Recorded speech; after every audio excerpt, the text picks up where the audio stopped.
the Rajasthan political, what started off as a crisis, which is now just a circus, really, it's gone on now for 17 days, and it'll be 20 days in 3 more days. And really, we have to ask ourselves what's happening to governance in the middle of a pandemic while this plays out. I went through the history of the anti-defection law, where it was brought in 1985 by the Rajiv Gandhi government.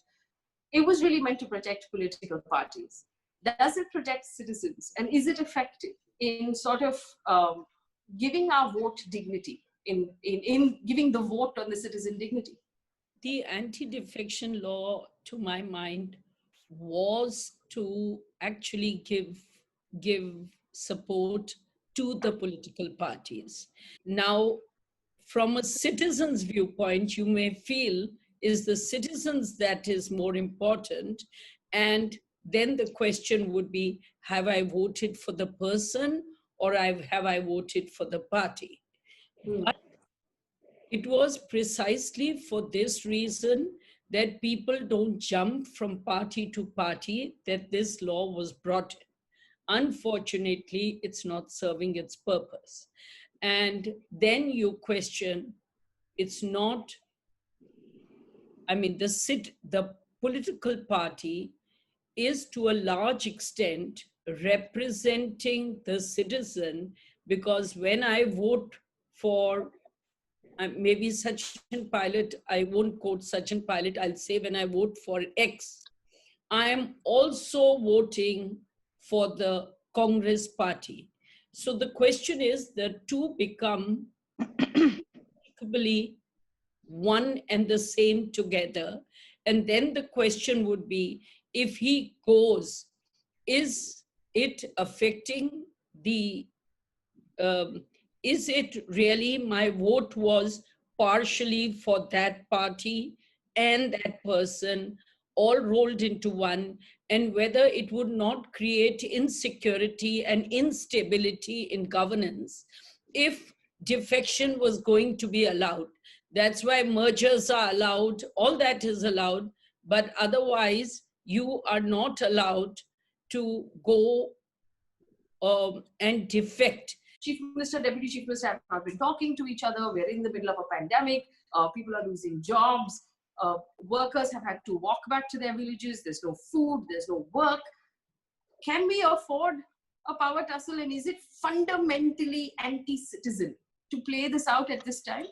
Whoever's behind it, whichever party is behind it. Undoubtedly. I mean, the timing of what Sachin Pilot's group was calling its rebellion against what it calls the autocratic sort of way in which Ashok Gehlot has been running the Rajasthan government.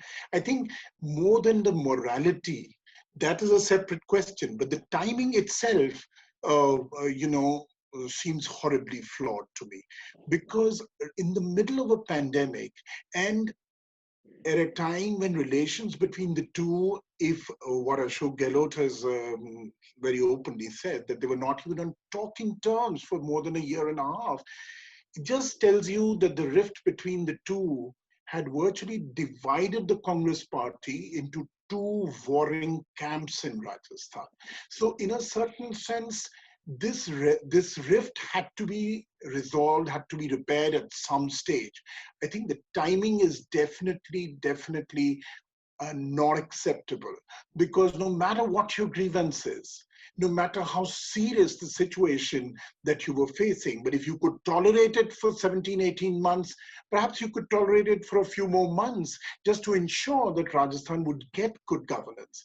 And by the way, over the past 3-4 months, in fact, Rajasthan was considered as one of the better ruled states, in the sense that, the much talked about Bhilwara model of containing COVID was something that was being talked about nationally, even internationally. Even the Prime Minister went so far as to applaud Mr. Gehlot's efforts in containing a huge crisis that had erupted right at the beginning. In fact, before the lockdown had happened, Rajasthan was already facing that crisis in Bhilwara, and yet they managed it very, very effectively, to the extent that today Bhilwara is virtually corona-free. Does the governor have that ability really, to to say, okay, we'll call a session in 21 days, or to say, I want more information, I want to think about it.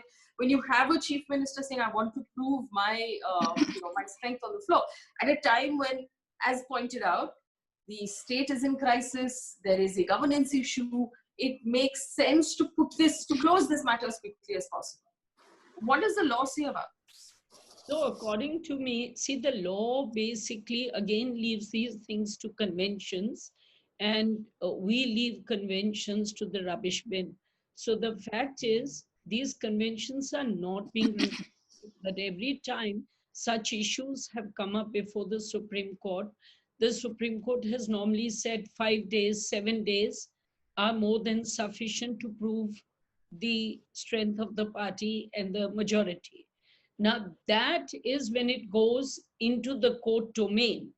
At this point, if this is what the chief minister is saying, I don't think the governor should be giving such a long rope, because it will give a perception of not being fair and not being non-partisan. And the governor needs to give a perception, as all governors need, to be fair and non-partisan. So according to me... You can't even say it with a straight face at this point. Who cares about the perception anymore? It's all out in the open, out playing out. Do you believe, could we at this point really say that the governor or any of the governors are even, care about that perception? Care to keep up that pretense? Actually, they should care. That is where India is lagging behind. So we've followed the British system.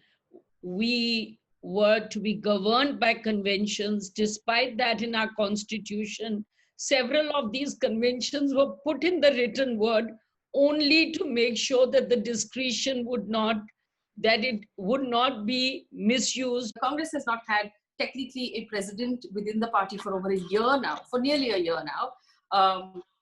And like you pointed out, they have an inability to, they've displayed an inability to be a true opposition in all of the crises that we faced in the last few years. Is there room for citizens to question the Congress as to why they're also feeling, not in the way that we've seen happen on some other channels, but actually in like a, in a formal route? Aren't they also accountable to citizens? Of course they are. As I was saying to you, Faye, that the Congress doesn't belong to the Congress leadership alone. The Congress belongs in some sense to you and me. Because as I say, we have a stake in a strong opposition. And as I said, 120 million people voted for the Congress even last year when they got a little over 50 seats. So it's in the interest of our parliamentary democracy for the Congress party to revive. It's in the interest of our parliamentary democracy that the Congress party gets a full-time president. You cannot have a party like that, the grand old party of India, without a formal president, for over a year at a time like this.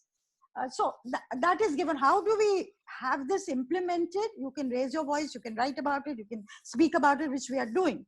Now, just to move on from this, just 2 points I want to make. I feel that unless Mr. Gehlot survives, and the more you postpone it, the more the BJP gets a chance to wean away some of the MLAs from Mr. Gehlot. But suppose he does survive the confidence vote, then you have a reprieve to him for 6 months, but the government becomes shaky because it will be such a close call. What happens after 6 months? The BJP is not going to, they're going to continue to be on the rampage. But if suppose he does not survive, then I see the difficulty of an alternative government because you brought down the government, the rebels have voted against it, you assume they're going to vote against, after which they'll bring down the government, but after that, they will be disqualified.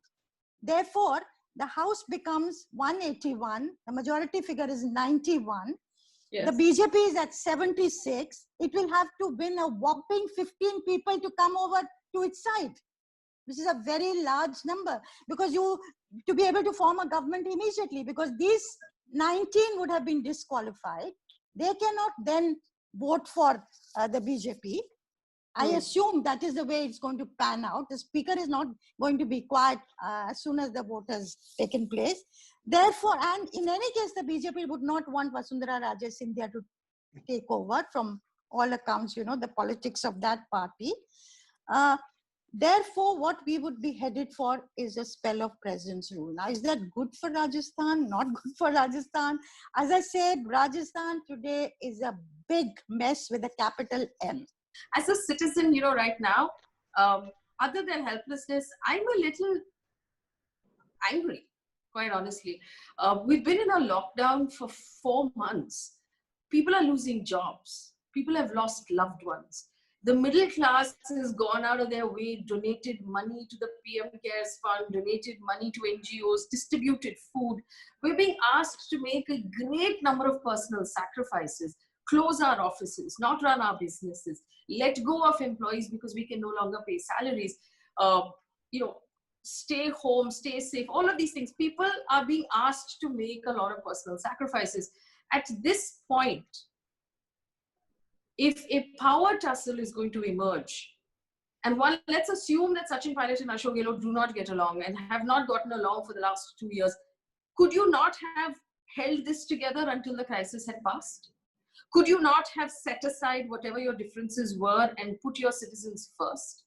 Could you not have prioritized the jobs, the farmers, the locust problem that Rajasthan is facing, the healthcare problem that we're facing? No doctors, no beds, no medicine.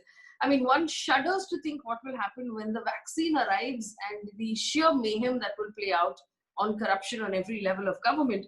But, you know, we're being asked to put our personal interests aside for the larger good of the country. And people have done so. People have had funerals of their loved ones without any comfort. There is a certain level of dignity that has been removed from most of our lives, especially the poor. Why have you put your personal interest first? Whatever that interest may be, whether it is power, whether it is money, whatever, or if it's just discomfort with the colleague that you're working with, could you not have set it aside until such time as this crisis had passed? You are stringing the interests of citizens, their lives, their livelihood, their well-being on your personal gains. And that's immoral, apart from also being really selfish.